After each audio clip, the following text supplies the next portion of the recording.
মানুষের ভালোবাসায় লিটারালি আমি ভাসছি আর কি।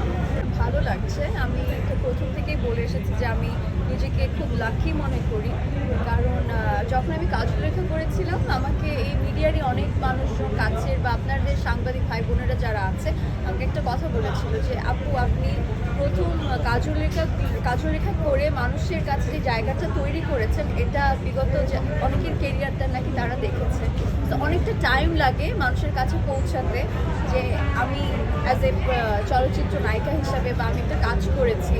তো এই যে মানুষজনের ভালোবাসা একটা সিনেমাতেই পেয়েছি বা প্রচুর পরিমাণে মানুষ আমাকে চিনছে, আমার কাজ নিয়ে কথা বলছে, এটা আমি আসলে এতটা ফাস্ট আশা করিনি। তো কাজলেখার পর নীলচক্র বেরিয়েছে এবং নীলচক্রের একটা হিউজ একটা রেসপন্স পাচ্ছি আমি। তো ডে বাই ডে মানে বাড়ছে, কমার বদলে আমার তো খুব টেনশন হচ্ছিল যে কী হবে, মানুষ মানে কেমন প্রতিক্রিয়া জানাবে বা কতটা দিন এটা মানুষের ভালো লাগবে, চলবে কিনা। তো দেখলাম যে না, মানে আমার যত আশা ছিল প্রত্যাশা ছিল সব কিছু উপরে